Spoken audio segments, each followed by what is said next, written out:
तर नमस्कार मित्रांनो, स्वागत आहे तुमचं आपल्याच मराठी यूट्यूब चॅनलमध्ये. तर मित्रांनो, आजच्या व्हिडिओमध्ये आपण पाहणार आहोत की लाडकी बहीण योजनेनंतर आता लाडकी विद्यार्थिनी योजना देखील सुरू होण्याची घोषणा इथे केली गेली आहे. तर यामध्ये किती पैसे मिळणार आणि कोणाला मिळणार हे आजच्या व्हिडिओमध्ये आपण जाणून घेणार आहोत. तर मित्रांनो, महायुती सरकारच्या लाडकी बहीण योजनेच्या यशानंतर उल्हासनगर नगरपालिकेने शालेय विद्यार्थिनींसाठी लाडकी विद्यार्थिनी योजना घोषित झाली आहे.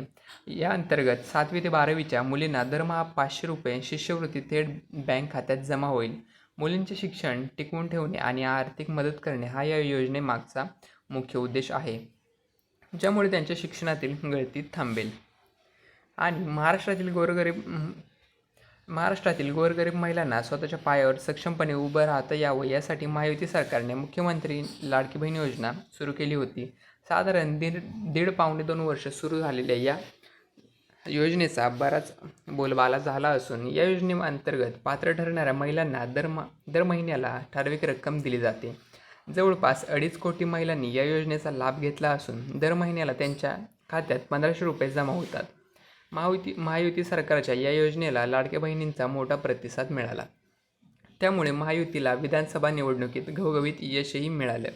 राज्य सरकारच्या लाडकी बहीण योजनेला मिळालेल्या यशानंतर याच योजनेच्या धर्तीवर आता उल्हासनगर महानगरपालिकेने शहरातील शालेय विद्यार्थिनींसाठी एक मोठी महत्त्वाकांक्षी पाऊल उचललं आहे. उल्हासनगर महानगरपालिकेने विद्यार्थिनींसाठी एक मोठी घोषणा केली आहे. त्यानुसार इयत्ता 10वी ते 12वीपर्यंत शिक्षण घेणाऱ्या विद्यार्थिनींसाठी लाडकी विद्यार्थिनी योजना घोषित करण्यात आली आहे. या योजनेअंतर्गत विद्यार्थिनींना आता दरमहा ₹500 शिष्यवृत्ती देखील मिळणार आहे.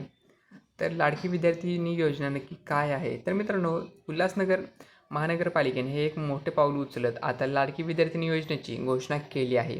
या योजनेअंतर्गत इयत्ता 7वी ते इयत्ता 12वीमध्ये शिकणाऱ्या विद्यार्थिनींना दर महिन्याला ₹500 देण्यात येतील. लाडकी बहीण योजनेप्रमाणेच ही रक्कम संबंधित विद्यार्थिनीच्या बँक अकाउंटमध्ये जमा होणार आहे. मिळालेल्या माहितीनुसार स्वर्गीय ज्योतिपप्पू कलानी यांच्या नावाने ही योजना राबवली जाणार आहे. दर महिन्याला मिळणाऱ्या या पैशांमुळे या योजनेमुळे गोरगरीब कुटुंबांना मुलींच्या शिक्षणासाठी आधार मिळेल असे बोलले जात आहे. तर यामागचा उद्देश नक्की काय आहे? तर मित्रांनो, विद्यार्थिनींच्या शिक्षणातील गळती रोखणे आणि त्यांच्या शैक्षणिक खर्चाला हातभार लावणे हा योजनेमागचा मुख्य उद्देश आहे. या अंतर्गत 7वी ते 12वी शिकणाऱ्या पात्र मुलींना दरमहा ₹500 आर्थिक मदत दिली जाईल. ही रक्कम थेट लाभ हस्तांतरण म्हणजेच DBT डायरेक्ट बेनिफिट ट्रान्सफरद्वारे विद्यार्थिनींच्या बँक खात्यात जमा केली जाईल. आर्थिक अडचणींमुळे शिक्षण सुटणाऱ्या मुलींसाठी ही योजना म्हणजे आधारवड ठरणार आहे.